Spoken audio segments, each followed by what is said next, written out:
Desde o começo das investigações do caso Suzane von Richthofen, a cena do crime e a forma como foram desferidos os golpes contra o casal deixou claro para os policiais que a intenção era matar as vítimas. E apesar dos envolvidos terem tentado simular um possível latrocínio, os indícios apontavam que o ou os autores do assassinato conheciam a casa e eram íntimos do ambiente, pois sabiam de detalhes da organização que faziam parte do cotidiano do local. Assim, logo de cara, o latrocínio, o roubo seguido de morte, foi descartado pela polícia, que passou a observar de perto os membros da família von Richthofen, em especial Suzane. A jovem Daniel Cravinho e seu namorado passaram a ser observados de perto pelos investigadores. Porque não resta dúvida sobre a vontade do agente, é o ânimos. Tem o ânimos necandi, que é vontade de matar. Então, pela localização dos golpes, pela força dos golpes que foram desferidos, a gente não tem dúvida nenhuma, o objetivo ali era matar, não era lesionar. A sede da lesão ela é muito importante. Quem desfere golpes na cabeça quer matar. Então não resta dúvida nenhuma que a intenção deles era produzir o evento morte.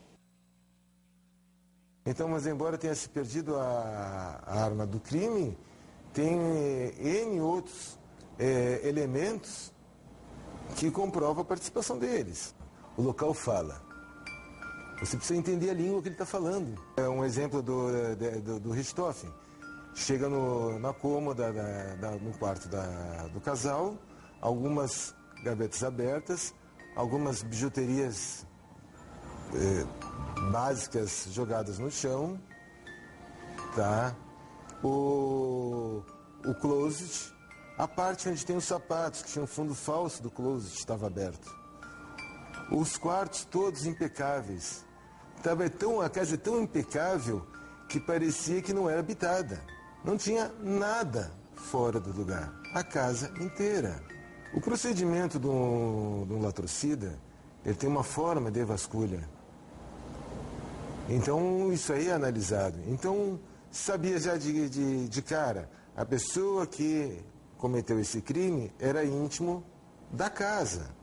Porque sabia onde procurar, sabia o que estava procurando. O me espalhar algumas joias pela casa, joias baratas que não foram levadas, está me dizendo que a pessoa que fez isso está tentando simular um latrocínio. A forma como Suzane se comportou nos dias seguintes ao assassinato, período em que supostamente estaria de luto pela perda dos pais, também chamou a atenção dos policiais, que constantemente iam à casa da jovem para estudar a cena do crime. As testemunhas que posteriormente foram ouvidas pelos investigadores foram definitivas para o caso. O que chamou a atenção foi justamente aquelas atitudes no início. É você voltar lá no dia posterior ao crime, eles estarem na piscina, demorar para atender a porta, dando a aparência de uma comemoração. A falta de sentimento, de demonstrar um sentimento. Nós retornarmos ao local do crime, ela entrar no quarto com o cigarro na mão, falando: aqui é o local do crime. Eu já me desfiz da cama, do colchão, porque estava sujo. Como se fosse uma guia de museu. Quando você está numa visita assim, dirigida, monitorada, que eles vão mostrando os pontos turísticos. Então aqui é a despensa da casa, os sacos foram retirados daqui. Eles estiveram no interior do imóvel em determinado horário. Eu dei uma previsão de tempo de morte, que nem a doutora Cíntia me questionou: pô, mas qual é o tempo de morte? Eu vou estimar entre 10 horas e meia-noite.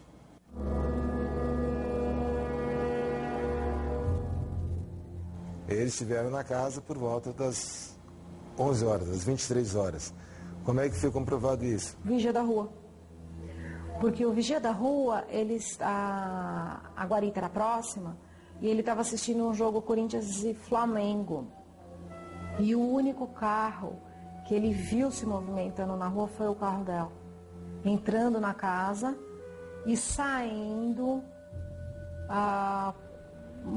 aproximadamente uma meia hora após. E ele se recordou do horário justamente por conta do horário do jogo, Corinthians e Flamengo. ele falou que estava terminando o jogo e o jogo terminou por volta das 11 horas. Então, o tempo estimado de morte estava fechando com a posição do vigia. Cada vez que eles mexiam em alguma coisa, tentando desviar a atenção da investigação, da perícia, para mim é mais um elemento que aproximava familiares ou a empregada da cena do crime.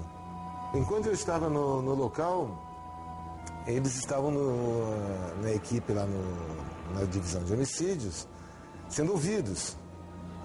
E no caso, Suzane falou que entrou no interior do imóvel e saiu sem mexer em nada.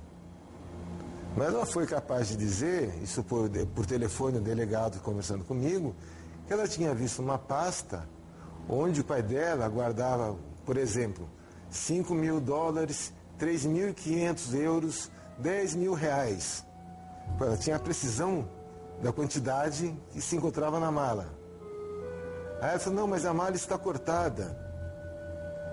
Aí tinha um corte na parte traseira da mala, um corte feito por uma faca de lâmina lisa, que eu só consegui ver que ela estava cortada quando eu mexi nessa pasta. Jamais alguém que não entrou e mexeu poderia me dar essa informação.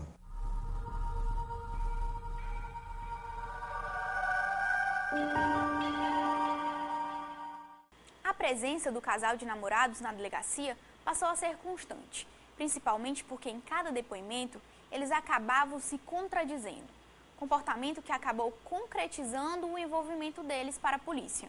Mas foi quando surgiu a figura de Christian Cravinhos e sua nova máquina, uma moto Suzuki, que os investigadores encontraram a peça final desse triste quebra-cabeça. A Suzane e o Daniel, eles foram vindo aqui todos os dias, conforme nós íamos nos deparando com as contradições, eles iam sendo chamados, sempre acompanhados da advogada e do membro do Ministério Público, que foi designado para acompanhar as investigações. Aí o que acontece? Ela falou que a chave, ela esqueceu no carro, que o carro foi para uma oficina, que tinha uma empregada que ameaçava, que tinha um desafeto não sei aonde.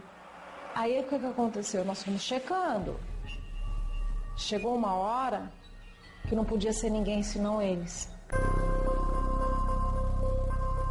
Aí o que aconteceu? Fechou que tinha que ser alguém da família com acesso à casa. Eles não tinham assim amizades que entrassem na casa. A empregada já tinha ido embora, então fechou neles, Suzane e Daniel. Aí o que acontece? São aqueles acasos da vida. O Christian, que até então nós não conhecíamos, vai numa loja de moto, compra uma Suzuki 1.100 em dólar. E lá atrás, o que a gente já sabia? Que foram subtraídos dólares e euros no suposto roubo. E o Christian vai à loja e compra a moto com notas de dólar, em nome de um terceiro. Porque ele não podia comprar o nome dele, pede para o amigo emprestar o nome e aparece com essa motocicleta.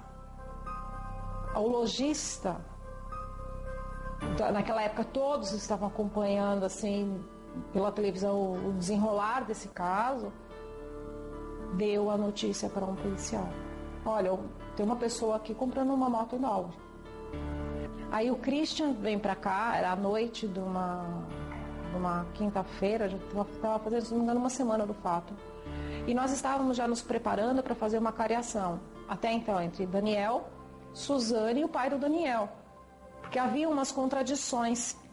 E nós estávamos programando essa cariação para ocorrer no dia seguinte pela manhã. Diante da notícia que o Christian havia comprado uma moto em dólares, aí nós mudamos totalmente os planos, falamos, vamos trazer todo mundo agora. Aí eles foram colocados assim para conversar com equipes distintas, né? Fizemos a cariação, Daniel e Suzane sempre mantendo a historinha deles, não fomos no motel, não fomos no motel, não consumimos isso, sempre, não, estavam comemorando o aniversário dela que a gente não ia poder se ver no final de semana, aquela história deles com pequenos pontos de divergência. E o Christian, assim, ele foi interrogado assim, numa primeira entrevista, inquirido por um policial bem experiente que já havia trabalhado aqui nesse departamento. Começa a conversar com o Christian, enquanto isso eu estou numa outra sala, já redigindo o pedido de prisão provisória, tudo porque havia indícios de autoria. Aí ele entra na sala correndo e fala, acabou, ele confessou.